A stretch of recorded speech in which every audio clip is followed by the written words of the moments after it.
ठीक।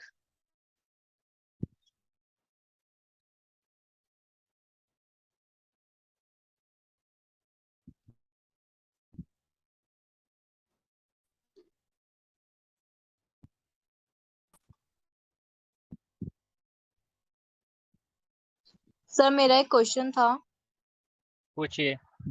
ये जो आपने शिफ्ट करने वाला बताया, ये जो आपने कल परसों में जो मेथड बताया था उसमें करना है ना ये, जब किसी का उधर से उधर करना है। मान लो किसी का सूर्य अपना फर्स्ट हाउस में ही है, तो उसको तो ये रेमेडी नहीं करनी ना। हाँ, उसको क्यों करना पड़ेगा भाई, जब वो वहीं पर है। वो शिफ्ट वाले केसेस में ही है। तो आप। ये कैसे पता लगेगा? चलो ठीक है, आप पहले पढ़ा लो। हाँ, तो मैंने बताया तो था कि यदि मंदे ग्रह हम्म। खराब, यदि मंदे ग्रह खराब घर में है तो उनको दबाना है। अच्छे ग्रह हम्म। यदि खराब घर में है तो उनको शिफ्ट करना है। शिफ्ट उनके अपने घर में करना है ना, जैसे फर्स्ट हाउस हाँ, का जहां पर जो वो, वो होता हाँ है। जहां पर जाकर वो उच्च के हो जाए, तो जैसे सूर्य जो है वो खाना नंबर 1 में जाकर उच्च का हो जाता है। हम्म। तो आप खाना नंबर 1 में उसको शिफ्ट कर दें। जैसे चंद्र, जैसे सूर्य, हम्म। जैसे गुरु जो है वो खाना नंबर 10 में खाना नंबर 4 में उच्च का हो जाता है। तो आप उसको गुरु को हम्म। खाना नंबर 4 में शिफ्ट कर दें। तो तो फिर जहां मेरा पर एक कोई भी क्वेश्चन है प्लेनेट। इन्हीं बातों से। मतलब मैं आपसे वैसे ही पूछ रही हूँ, मेरा जैसे मेरा अपना चार्ट है उसमें फर्स्ट हाउस में सूर्य है, फोर्थ हाउस में जुपिटर है, लेकिन अगर हम केपी के थ्रू जाते हैं और एस्ट्रोलॉजी के थ्रू, तो वो सूर्य मेरे को अच्छे रिजल्ट्स नहीं दे रहा बहुत उसमें। बट वो फिर ऐसा कैसे हम बताएंगे किसी को? अभी पता चलेगा ना, तो अभी जब मैं पढ़ाऊंगा ना, अच्छा। जब मैं प्रिडिक्शन हम्म। बताऊंगा तो आपको पता चलेगा कि वो कहाँ का रिजल्ट दे रहा है। फिर मिला लेना। अच्छा। ठीक है। ठीक है सर। Thank you. आपको उसी ग्रह को शिफ्ट करना है और वहां पे ही शिफ्ट करना है जहां पर वो ग्रह जाकर उच्च का हो जाए या अच्छा हो जाए। लेट सपोज रुचि जी हैं, तो रुचि जी कहाँ पे जाएंगी, जहां पे उनको जाना पसंद होगा। यदि मान लो बाय चांस वो किसी खराब घर में पहुंच गई हैं, खराब प्लेस में पहुंच गई हैं, या खराब ससुराल मिल गई उनको, ऐसी ससुराल मिल गई जहां उनकी पिटाई हो रही है या उनकी बात नहीं मानी जा रही। नहीं तो सर, रुचि मेरा तो ससुराल तो सारा रु, मेरे ऊपर ही चल रहा है। तो रुचि जी चाहेंगी ना कि भाई मुझे ऐसी जगह जाना है जहां मेरे मन की चीजें मिल जाएं, या जहां पे जाकर मुझे अच्छा लगे। तो हम रुचि जी को वहीं पे शिफ्ट करेंगे जहां पर जाके वो उच्च की हो जाएंगी, जहां पर जाके उनको अच्छा लगेगा। अब रुचि जी को पता नहीं कहाँ जाकर अच्छा लगता है, तो जहां पे अच्छा लगेगा वहीं पे उनको रखेंगे। तो वैसे ही ग्रह का है कि ग्रह जहां पर उच्च के होते हैं, जहां पे अच्छे होते हैं, वहां पर ही उनको, अपन को शिफ्ट करना है। तो यदि मंगल ग्रह को शिफ्ट करना है तो आपको 10 छुआरे लेना है या 10 तांबे के सिक्के लेना है, और फिर उसको किसी इमारत के नीचे क्या करना है, दबा देना है। किसी सरकारी इमारत के नीचे उसको दबा देना है, तो मंगल आपका शिफ्ट हो जाता है। यदि मरकरी आपका खराब है और मरकरी को आपको शिफ्ट करना है, तो आप बुद्ध की चीजों को मतलब कांच, ये बुद्ध की चीज है। कांच की चीजों को आप कुएं में गिराते रहे या दबा दें, पानी के नीचे दबा दें। कई बार बोला जाता है कि भाई तालाब में जाकर दबा दें, कुएं में जाकर दबा दें, या गड्ढे में जाकर दबा दें। इस तरीके से शिफ्ट होता है वो। यदि गुरु को शिफ्ट करना है तो गुरु कहाँ पे जाके उच्च का होता है, खाना नंबर 4 में, कर्क राशि में।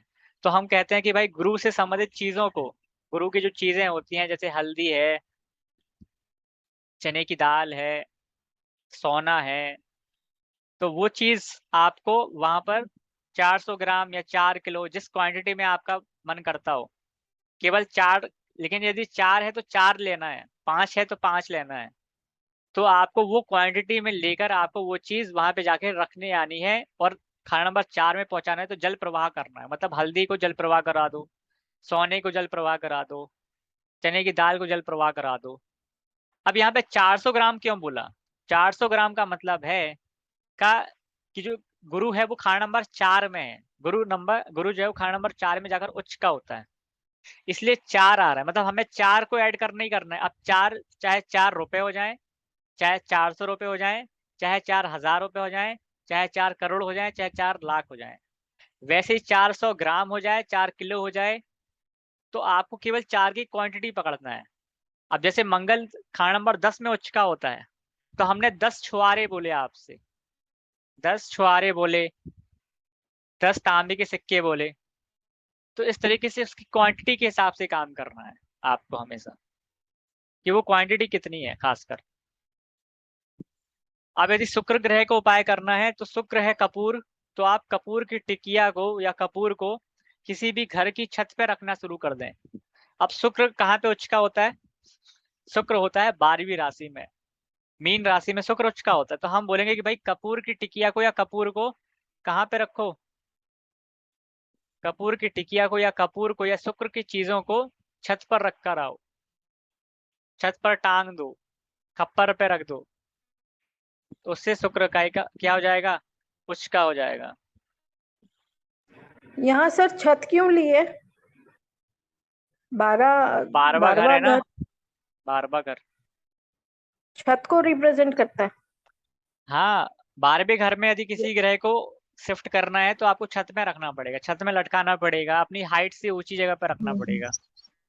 ओके, क्या लटकाया जाएगा सर शुक्र का? तो कपूर वार्डरोब पे है, रख दे ऊपर ऊंचा। रख दो।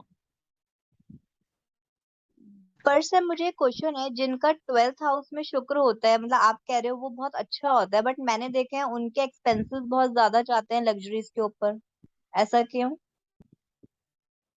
हाँ, तो जब पैसा होगा तभी जाएगा ना। हाँ वो भी बात है, मतलब तो ऐसे मैंने बहुत सारे चार्ट में देखा है, 12th हाउस जिनका भी होगा ना, ये वीनस होगा, उनको लग्जरी तो आए, पैसा तो आएगा, लेकिन वो उनका ना खर्च भी उतना ही उनके वो लिविंग ऑफ स्टैंडर्ड मेंटेन करने में, लाइफस्टाइल में काफी होता है। एस्ट्रोलॉजी काम करती है आने के लिए, जाने के लिए काम नहीं करती। ठीक है, अच्छा। जाने में केवल जो हम्म। नेगेटिव वर्क है वहां पे जाने के लिए आदमी बात करता है कि सर मेरा पैसा मेडिकल में जा रहा, सर मेरा पैसा जो है वो हाँ। लीगल केसेस में जा रहा। अब आपसे बोला जाए हम्म। कि सर मेरा पैसा ना ट्रैवलिंग में जा रहा, आप कभी नहीं बोलोगे। हम्म। सर मेरा पैसा लग्जरी को चीजों में जा रहा, कभी नहीं बोलोगे। ठीक है। नहीं, फेमस वालों का लग्जरी में, और उनका घर वर भी ना बहुत सुंदर बनता है, मैंने ये भी देखा है 12th हाउस में जिनका होता है, जब भी वो लेते हैं। तो 12वें एक या घर दो में का जो पीछे भी ग्रह चार्ट है, देखा था। 12वें घर में जो भी ग्रह है या हम्म। 12वें घर का जो भी कस्पल सबलॉर्ड है या सबलॉर्ड जो भी है, यदि वो हम्म। घर और वो ग्रह अच्छी ग्रहों से पीड़ित होगा, अच्छे ग्रहों से हम्म। साथ होगा तो अच्छी चीजों में पैसा जाएगा, और यदि बुरे ग्रहों के साथ हम्म। होगा तो बुरी चीजों में पैसा जाएगा। बुरे चीजों में जाएगा, और ये सारा देखना वैदिक चार्ट से ही है। वैदिक से देखना है, वैदिक से देखो, केपी से देखना है, केपी से देखो, जिससे देखना हो, जो आपसे आता नहीं, हो। लास्ट आपको आपने बोला ना वैदिक से ही हाँ, देखनी है वो तो पूरी। वैदिक से ही चलती है। वैदिक में होना चाहिए ना 12th हाउस में वीनस। हाँ। ठीक है। इसके बाद यदि शनि ग्रह को शिफ्ट करना है तो शनि 7वें घर में उच्च का होता है, तो हम क्या बोलेंगे कि 7 सुरमे के टुकड़े, 7 सूरमा आता है, उसके टुकड़ों को, 7 सूरमे के टुकड़ों को एक साथ किसी खाली उपजाऊ जमीन में दबा दें। अब खाली उपजाऊ जमीन, तो जब मैंने 7वें घर में शिफ्ट करने की प्रोसेस बताई थी तो मैंने आपको बताया था कि आपको वो चीज उपजाऊ जमीन में दबानी पड़ेगी। तो 7 सुरमे के टुकड़े को किसी खाली उपजाऊ जमीन में दबा दें, उससे शनि जो है वो खाना नंबर 7 में शिफ्ट हो जाएगा और वहां पे जाके वो उच्च का हो जाएगा। यदि गुरु ग्रह को यदि गुरु ग्रह को आपके 7वें घर में है, यदि गुरु ग्रह आपकी कुंडली के 7वें घर में है, तो कभी भी किसी भी साधु संत को नए कपड़े दान नहीं करना चाहिए, किसी भी, और ना ही घर में मंदिर रखना चाहिए। यदि कुंडली के 7वें घर में गुरु है, तो आपको अपने घर में मंदिर नहीं रखना चाहिए, और यदि मंदिर है तो कभी भी मंदिर में घंटियां नहीं बजाना चाहिए, शंख नहीं बजाना चाहिए, दीप की ज्योति नहीं जलाना चाहिए, और साधु संतों को नए कपड़े दान नहीं करना चाहिए। यदि शनि कुंडली के पहले घर में हो और गुरु कुंडली के 5वें घर में हो तो कभी भी किसी भिखारी को पैसा पैसे का सिक्का कभी भी दान नहीं देना चाहिए, मतलब सिक्का दान नहीं करना है आपको। कोई भी सिक्का सर? इट हाँ, कैन बी चांदी ऑल्सो? चांदी कौन देता है भिखारियों को? सर दे देते हैं ना कभी, जैसे दान में दे ओहो, दिया किसी को, मतलब ऐसे कभी कौन से किसी को भी दे भिखारी दिया। हैं? सर भिखारी की बात नहीं करी मैं, मतलब जैसे चांदी का सिक्का हम कई बार दे देते हैं। हाँ, तो यहाँ तो मैंने भिखारी लिखा है ना।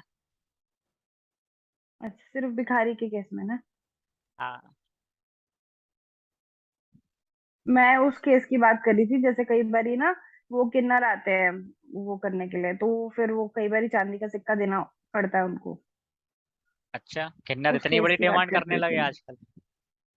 सर पूछो मत बहुत बड़ी बड़ी डिमांडें करते हैं वो तो। यदि शनि कुंडली के 8वें घर में है तो कभी भी कोई भी धर्मशाला या धार्मिक कार्यों कार्यों को लिए आपको पैसा नहीं देना, और वो नहीं बनवाना चाहिए, बनवाना नहीं चाहिए, वरना वो आपको दिक्कत दे देगा, पत्नी पीड़ित हो जाएगी, बीमारी में पैसा जाएगा। यदि चंद्रमा कुंडली के 6वें घर में है तो फिर आपको कभी भी पानी का दान नहीं करना चाहिए, मतलब प्याऊ नहीं लगवाना चाहिए, किसी को पानी फ्री में नहीं देना चाहिए। सर अभी आपने पहले बताया था कि जब हमारी आदतों हाँ, में कि पानी कोई पिलाना आए तो चाहिए। पानी पिलाना चाहिए, और अगर जिसका छठे घर में है उसको पानी नहीं पिलाना चाहिए फिर उनको, या कोई घर में आए तो पानी नहीं सर्व करना चाहिए?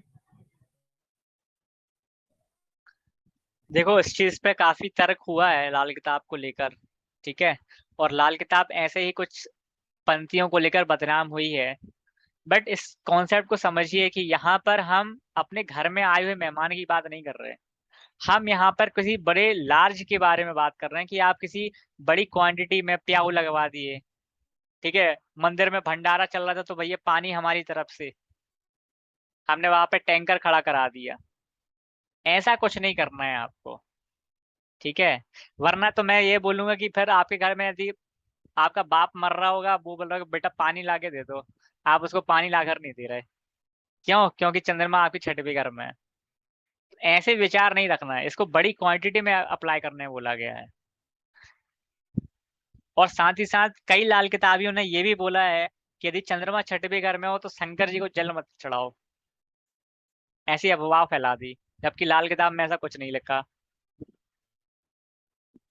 तो शंकर जी को जल चढ़ाने बोला है, मतलब जल चढ़ा सकते हो, बट उन्होंने ये नहीं बोला कि आपको चंद्रमा का दान नहीं करना है, मतलब आपको चंद्रमा से संबंधित चीजों का दान नहीं करना है, उसका प्याऊ नहीं लगवाना है। तो दान का मतलब बड़ी क्वांटिटी में, वो अपने घर वालों पे अप्लाई थोड़ी ना होता है।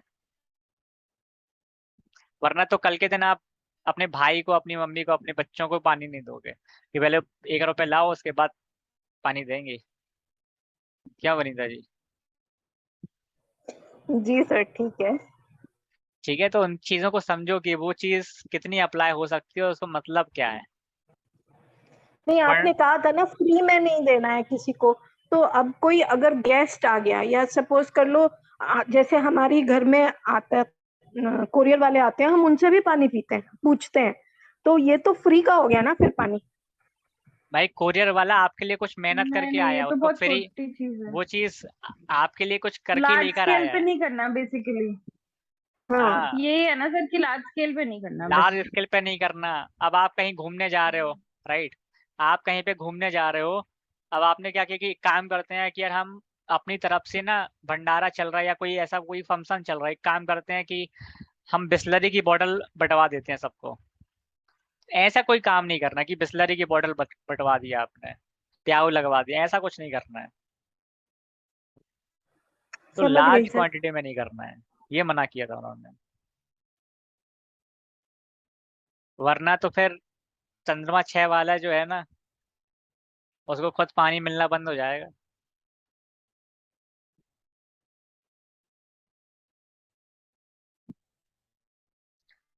ठीक है, तो ये कुछ प्रिकॉशंस हैं, कुछ रेमेडीज सर करने एक कराने के मैंने वो तरीके हैं। अभी एक मैसेज उस पर लिखा था चैट पे कि हम्म। अगर जैसे किसी के खाने में बहुत सारा बाल निकलता रहे, बहुत बाल निकलता हो, तो उसका आप क्या इंडिकेशन होता उसे है? घर में बनाने वाले की दिक्कत, बाल झड़ रहे होंगे उसके। जो खाना बना रहा है, देखो इसमें थोड़ा सा एक कॉमन सेंस भी है, और इसमें एस्ट्रोलॉजिकल कारण भी है कि यदि आपके चार्ट में पितृ दोष बना हुआ है, ठीक है, यदि आपके चार्ट में हम्म। पितृ दोष बना हुआ है या राहु खराब है, तो आपको स्वाभाविक सी बात है कि आपको पक्का से खाने में बाल मिलेगा ही मिलेगा, ठीक है। ये सर ये मेरे साथ और मेरे बेटे के साथ बहुत होता है, और मैं बहुत परेशान हूँ इस चीज को और लेकर। आपको और कंकड़ ऐसा भी लग रहा है मिलेंगे, कि और आपको कंकड़ भी मिलेंगे, ठीक है। खाने में।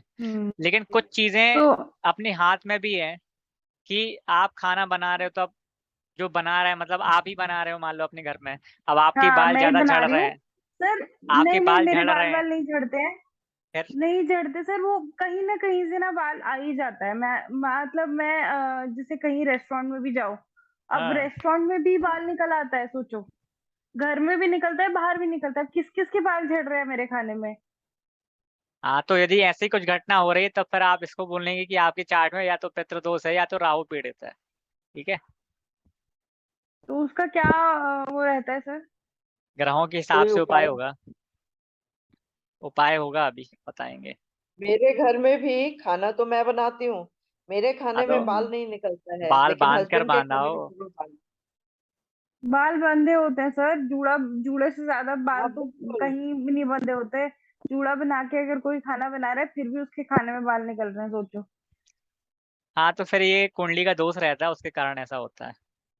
ठीक है। हम्म। क्योंकि घर में बाकियों को नहीं मिलता है, किसी एक पर्टिकुलर आदमी को ही हाँ, हमेशा मिलता है। मेरे हस्बैंड के खाने में कभी नहीं निकलेगा। अब खाना तो वो भी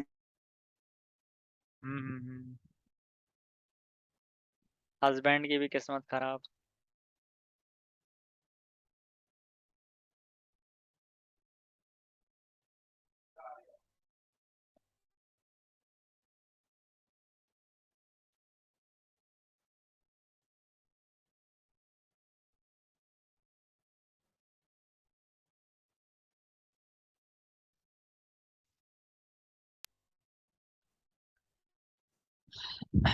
हाँ, तो फिर उसके लिए आप उपाय करो तो बाल बाल कम होंगे, बट उसका जो बेसिक लक्षण है वो ये है कि आपके चार्ट में राहु पीड़ित है और पितृदोष का प्रॉब्लम है, पितृदोष तो है सर, मेरे में भी है, शायद मेरे बेटे के में भी है। इसलिए बाल मिल सर रहे हैं। मैंने जब कहीं सुना बता था, रहे थे तो हमने निकाला था पितृदोष है या नहीं है। क्या सुना था? पितृदोष मैंने सुना था कि फीमेल्स के चार्ट में नहीं देखते हैं, क्या ये सही है? ऐसा कुछ नहीं है, फीमेल मेल सबको पितृदोष लगते हैं, क्यों नहीं लगेंगे। क्योंकि इसका तर्क जो दिया गया था मुझे वो ये था कि फीमेल्स की तो शादी हो जाती है, फिर वो नेक्स्ट दूसरे घर में चले जाते हैं, तो फीमेल्स को नहीं देखते हैं, मेल्स में होना चाहिए, तो पितृदोष माना जाता नहीं नहीं, ऐसी कोई बात नहीं है, पितृदोष सबके में रहता है। है। और वो देखते कैसे है सर? अभी पितृदोष मतलब पितृ ऋण तो बताया था ना। अच्छा। सूर्य का जो ऋण था। हम्म। ठीक है, तो इसमें कोई डाउट है अभी तक?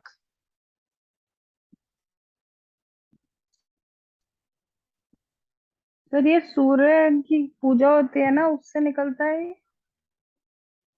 क्या निकलता है? ये पितृदोष कैसे खत्म होता है? ये पूजा करानी होती है सूर्य भगवान की, सूर्य देव की। हाँ हाँ हाँ, अरे वो पितृदोष ही खत्म करना पड़ता है। कौन सी?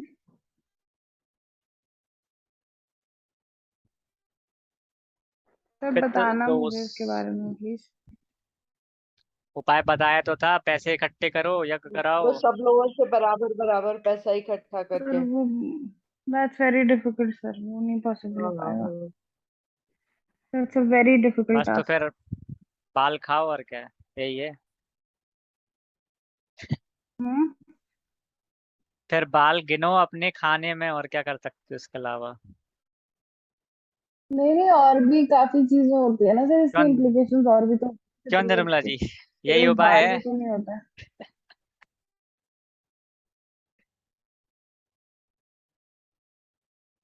भाई बाल ही खाने पड़ेंगे और क्या है, वरना उपाय करना पड़ेगा दूसरा। That that is the most disgusting thing that can happen to you, खाने के टाइम पे सिर्फ बाल निकलना। आदत डाल लो कि बाल मुझे मिलेंगे ही खाने में, बस। बीमारी की सबसे बड़ी समस्या पता कुछ क्या ना है? कुछ अल्टरनेट उस तो उस होगा, हाँ, कुछ ना कुछ तो अल्टरनेट होगा।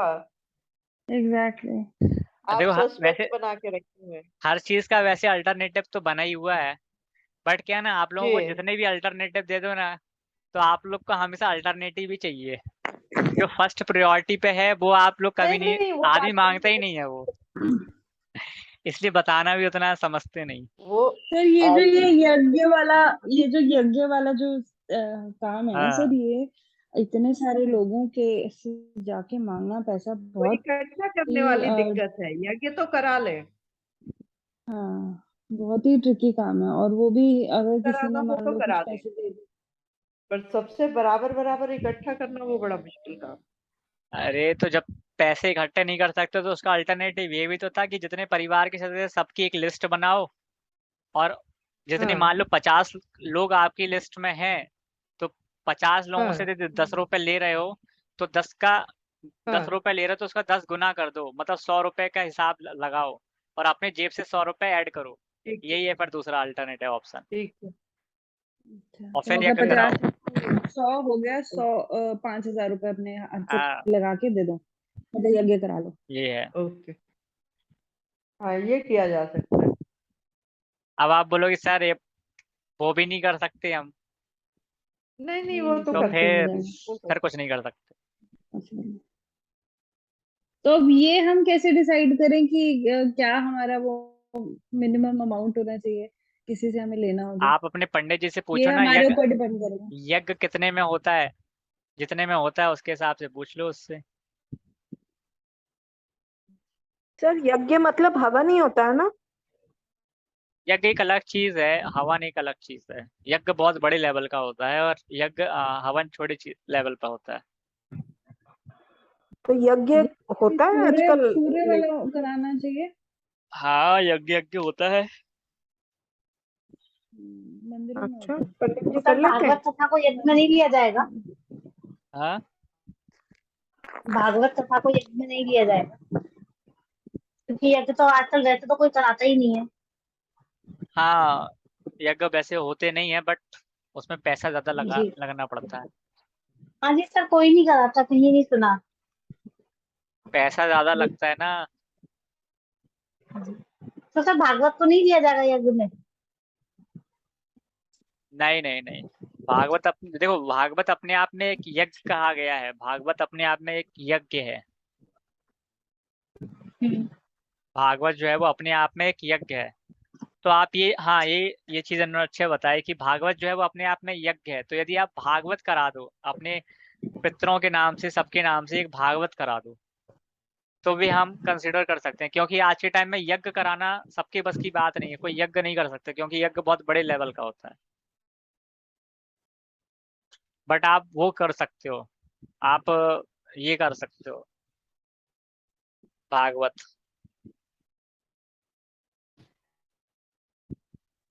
अच्छा, एक चीज और क्लियर करिएगा यहाँ पे कि हम्म, ये जो पैसा इकट्ठा होगा सिर्फ हवन या यज्ञ की सामग्री में इस्तेमाल होगा, या जो पंडित जी को दान देंगे उसमें भी इस्तेमाल होगा? उनको भी तो दक्षिणा देंगे। इसमें सब कुछ इंक्लूडेड है। सब कुछ मतलब included। जो जो चीजें यज्ञ में लगेंगी, और जो जो चीजें जहाँ पे जाएगा, चाहे वो फल हो, चाहे फूल हो, चाहे प्रसाद हो, चाहे भंडारा हो, जो भी है, सब वो यज्ञ के नाम से ही रहेगा। आप जी यज्ञ के नाम से ही तो मांगोगे ना। ऐसे थोड़ी ना मांगो कि भाई पंडित जी को देना है हाँ, उसको दे दो, फल लेकर आना है, भंडारा नहीं के नाम नहीं पे अलग मांग रहे हो, वो हाँ, चीज नहीं, यज्ञ के नाम से ही तो मांग रहे नहीं हो। मैंने सोचा हाँ यज्ञ के नाम पे मांग रहे हैं, तो मैंने ये सोचा कि जैसे जो पंडित जी की दक्षिणा वगैरह देनी है, चूंकि यज्ञ हम करा रहे हैं हाँ तो हाँ, वो हमें अब अलग से करना पड़ेगा, ऐसा भी हो नहीं, सकता है ना। ऐसा कुछ तो नहीं है। इसीलिए ये क्लियर करना चाहिए। ओके ठीक।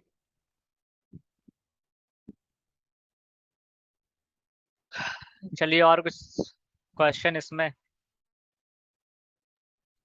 कुनबा कैसे डिफाइन करेंगे सर? क्या? मैं सोच रही थी कि कुनबा कैसे डिफाइन करेंगे। अब मैं मान लो एक फीमेल का कुनबा है, मतलब जिस घर में मैं जन्मी हूँ वो मेरा कुनबा है, तो अब हम्म, उसमें मेरी जो मदर का फैमिली होगा वो भी इंक्लूडेड है? हाँ, हम्म, देखो उसमें ये है कि जहां पर आपकी शादी हो गई ना, सबसे पहले वो इंक्लूड रहेंगे, और जिनकी शादी नहीं हुई है तो वो ठीक अपने है। मायके वाले को इंक्लूड करेंगे। ठीक है। लेकिन मैं अपनी मदर के मायके का पूछ रही हूँ, वो भी तो फैमिली का पार्ट है, बट वो ननिहाल जो कुनबा है, है हाँ। कि नहीं नहीं है? नहीं नहीं, उनका कोई ननिहाल, इंक्लूडेशन मेरा नहीं है। ननिहाल, वो नहीं होंगे। नहीं। वो इंक्लूजन नहीं है ना। हाँ, ये मेरा कंफ्यूजन था। तो अब मेरा कुनबा क्या हो गया, मतलब मेरी मदर की साइड का लोग, चाचा ताए सारे लोग, हाँ। मतलब पापा के भाई बहन वगैरह, और हम्म, मेरे यहाँ इन लॉज। राइट। तो वहां पे भी जैसे पेरेंट्स की तरफ जैसे हमारी बुआ हैं, तो सिर्फ बुआ इंक्लूडेड होंगी कि बुआ के साथ उनके बच्चे उनके हस्बैंड भी इंक्लूडेड होंगे? भाई अब आपकी मान लो अभी जो ससुराल है, हाँ। तो आपकी जो बुआ है, अब बुआ इस हाँ। घर की थोड़ी ना है, बुआ तो चली गई ना, वो तो पराये घर की है। ओके, तो अब वो नहीं नंदुए आने भी वाली। पराये घर की हो गई? हाँ, जो उस घर की लेडीजें हैं, जो अब शादी करके चली गई हैं, उनको कोई भी इंक्लूडेशन हाँ। नहीं होने वाला। वो सब बाहर दूसरे घर की हैं अब। ओके। ओके। और इन ओके। लॉज में जो मेरे हस्बैंड की बुआ होंगी, वो भी इंक्लूडेड वो नहीं भी तो होंगी? चली गई ना दूसरी जगह। जो औरतें आपके लड़कियां घर तो में सब शादी निकल गई करके मैरिड आई वाली। हैं, वो इंक्लूड होंगी। और जो आपके घर से चली गई हैं, वो कोई इंक्लूड नहीं होगा। मतलब देवरानी जेठानी चाची, हाँ, ये सब लोग ये सब। इंक्लूडेड रहेंगी। बुआ चाची ताई। दीदी वगैरह ये लोग नहीं रहेंगी। ठीक राइट। है, बेटियां नहीं है जो शादी होके चली गई। ओके। ठीक। ठीक है, फिर फिर ये इतना बहुत ज्यादा बड़ा। मुश्किल नहीं है, फिर भी फिर ये नहीं इजी मुश्किल, है। हाँ। फिर इतनी मुश्किल सर, फिर तो आपने सॉल्व कर दी। फिर इतनी मुश्किल। अब देखिए, वो लाल वही किताब करना का पड़ेगा, अपने पास के पर्सन एक मिलके करना पड़ेगा। कॉन्सेप्ट है, शादी के समय मंदे ग्रहों का उपाय। ठीक है। तो ये जो मेथड है, ये मेथड तभी अप्लाई होती है जब आपकी शादी हो रही होती है। शादी के बाद वालों का इसमें कोई मतलब नहीं है। तो जिनकी शादी हो रही है, उनके लिए ये उपाय बताया जाता है कि जिनके चार्ट में भी कोई भी ग्रह यदि मंदा है, मंदा मतलब खराब ग्रह है, तो उनको, उनकी जब शादी हो रही होगी तब उनको ये उपाय करना चाहिए। अब उपाय क्या है? उनको उपाय ये है कि जिनकी भी शादी हो रही है और उसके चार्ट में जो भी ग्रह मंदा है, तो मंदा ग्रह आपको क्या करेगा? परेशान करेगा शादी के बाद। तो आपको क्या करना है कि दो दो दो पोटली बनाना है। क्या बनाना है? दो पोटली बनाना है। ठीक है। दो आपको पोटली बनाना है। कौन सी कलर की? लाल कलर के कपड़े की एक दो पोटलियां बनानी है। और जो जो ग्रह मंदा है, उन मंदे ग्रहों की या तो आपको रत्न लेना है, या फिर आपको धातु लेनी है। या तो रत्न लेना है, या तो फिर आपको धातु लेनी है। तो जितने भी मंदे ग्रह हैं, सबको आपको एक निकाल लेना है, काउंट कर लेना है कि कौन कौन सा ग्रह मंदा है। फिर उन मंदे ग्रह को या तो रत्न लेना है, या तो फिर धातु लेनी है। और वो जो भी ले रहे हो, वो दो दो पोटलियों के हिसाब से ले रहे हो, मतलब जो भी लेना दो दो लेना। मान लो आपके चार्ट में सूर्य ग्रह खराब है, तो आपको सूर्य ग्रह के दो रत्न लेने पड़ेंगे, रूबी रत्न सूर्य ग्रह के लेने पड़ेंगे। तो एक नहीं लेना है, दो दो लेना है। यदि चंद्रमा खराब है, तो चांदी की गोली लेना है, या तो फिर मोती लेना है। सूर्य यदि खराब है, तो तांबा लेना है, या तो रूबी रत्न लेना है। मंगल यदि खराब है, तो या तो मूंगा लेना है, या तो तांबा लेना है। बुध यदि खराब है, तो या तो पन्ना लेना है, या तो कांच की गोली लेना है। शुक्र खराब है, तो या तो ओपल लेना है, या तो चांदी लेना है। शनि यदि खराब है, तो नीलम लेना है, या फिर लोहे का टुकड़ा लेना है। राहु यदि खराब है, तो गोमेद लेना है, या तो फिर रागा धातु लेना है, सीसा धातु। केतु यदि खराब है, तो लहसुनिया लेना है, या फिर डबल कांच आता है, वो आपको लेना है। गेरू यदि खराब है, तो या तो लहसुनिया लेना है, या तो सुनहला लेना है, या तो पुखराज लेना है, या तो फिर सोना लेना है। तो या तो जो भी ग्रह खराब है, उसकी आपको या तो धातु लेनी है, या तो फिर आपको रत्न लेना है। और जो भी लेना है, वो दो दो क्वांटिटी में लेना है। और जब आप ले लेंगे, तो दो अलग अलग चीजों को दो अलग अलग पोटली में डाल लेंगे। ठीक है। अब जब आपकी शादी हो रही है, जब आपकी शादी हो रही है, तो लड़की की शादी भी हो रही है, लड़के की भी शादी हो रही है।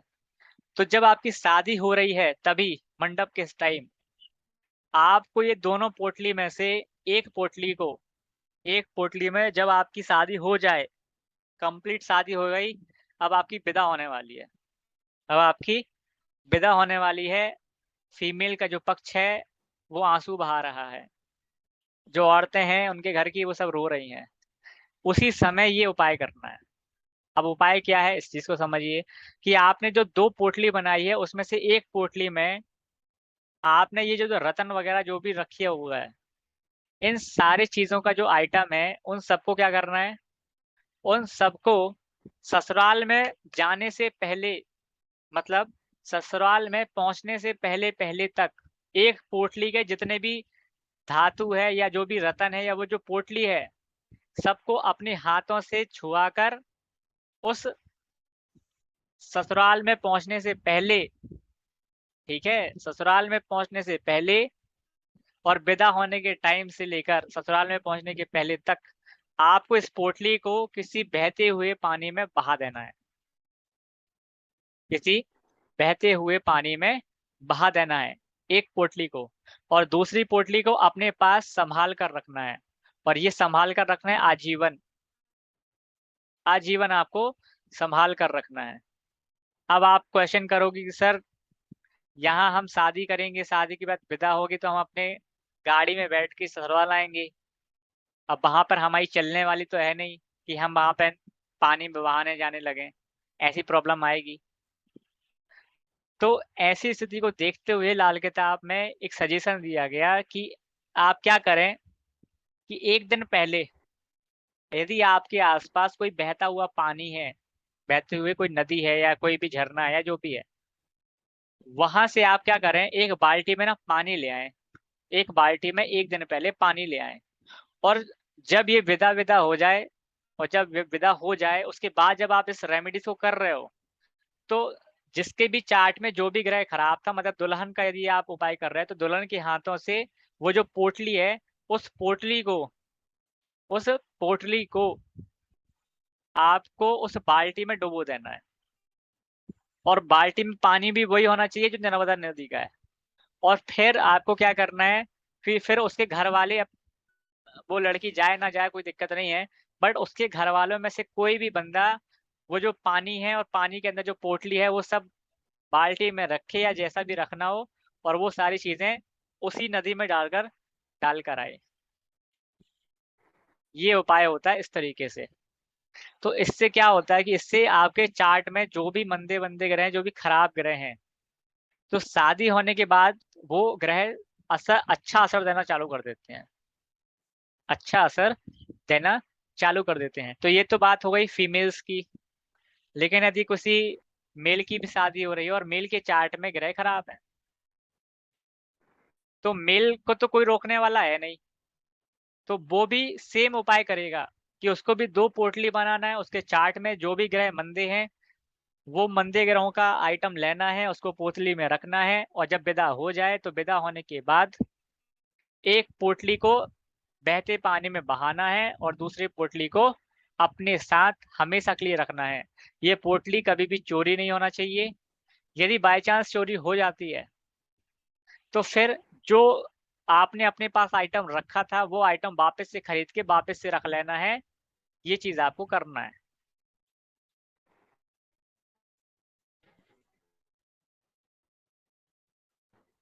यदि आपका आइटम चोरी हो जाता है तो फिर से आपको वही पोटली एक, लेकिन इस बार आपको सिंगल पोटली बनाना है, डबल पोटली नहीं बनाना। सिंगल पोटली बनाना है और फिर अपने पास एज इट इज रख लेना है। इससे जो मंदे ग्रह के उपाय होते हैं वो सही हो जाते हैं और मंदे ग्रह अच्छा रिजल्ट देना चालू कर देते हैं। बट ये उपाय उन्हीं के लिए है जिनकी शादी अभी होने वाली है या हो रही है। जिनकी शादी हो चुकी है, जीवन बर्बाद हो चुका है, तो अब बर्बाद हो चुका है, अब उसके लिए फिर अलग तरीके से उपाय करेंगे। ठीक है, तो इसमें कोई डाउट है?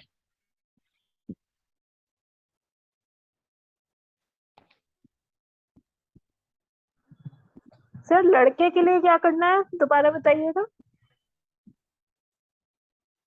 लड़के के लिए भी सेम 2 पोटली बनानी है। ठीक है, प्रोसेस सेम है, बट लड़की के केस में क्या होता है कि वो ससुराल जाती है और लड़का अपने घर में ही आता है। तो लड़का जब चाहे जब उसको पानी में डाल सकता है, तो उसको दिक्कत नहीं है। तो प्रोसेस सेम है, मेथड भी अच्छा, सेम है। हाँ मतलब लड़के के लिए ये नहीं है कि डोली लाने और पहुंचने के पहले बीच में नहीं करना है, वो हाँ अगले दिन भी कर सकता है। नहीं, कोशिश करना ठीक है है। उसको कि वो जब अपनी बारात वरात लेकर वापस लौट रहा हो ना, तो यदि बीच में कोई नदी नाला पड़ रहा है तो वहीं पर डाल दे। मतलब नाला तो नहीं, नदी यदि पड़ रहा है तो वहां पर डाल दे। अब सर आजकल क्या आजकल होता है कि कहाँ से आजकल पास ही पास में हो जाती है आजू बाजू, तो फिर ये थोड़ी दिक्कत भी आती है, तो बारात भी जाती नहीं है आजकल, बट पहले के टाइम में जाती थी। तो उस केस में आपको इस तरीके से उपाय करना है। तो फिर आपको वो उपाय उस दिन में करना ही करना है, उससे मंदिर ग्रहों के जो हाल हैं वो सही हो जाते हैं।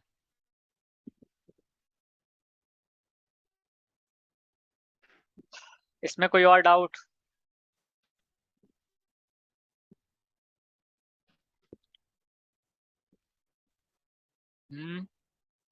कोई डाउट नहीं है?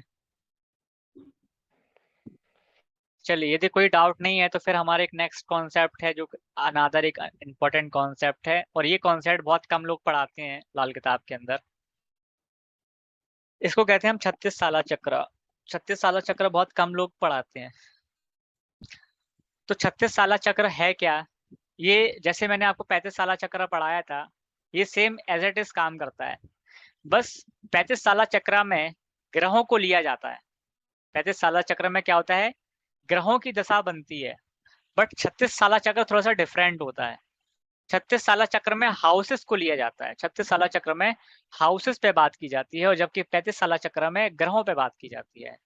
तो यदि आपकी उम्र 1 साल से लेकर 3 साल है, या 37 साल से लेकर 39 साल है, या 73 साल से लेकर 75 साल है, तो उस ईयर में आपका हाउस नंबर 1 एक्टिवेट रहेगा। उस समय हाउस नंबर 1 एक्टिवेट रहता है। यदि आपकी उम्र 4 से 6 साल की है, 40 से 42 साल की है, 76 से 78 साल की है, तो आपका हाउस नंबर 2 एक्टिवेट रहेगा।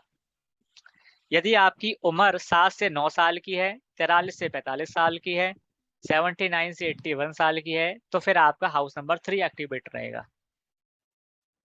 यदि आपकी उम्र 10 से 12 साल की है, 46 से 48 साल की है, और 82 से 84 साल की है, तो आपका हाउस नंबर 10 एक्टिवेट रहेगा।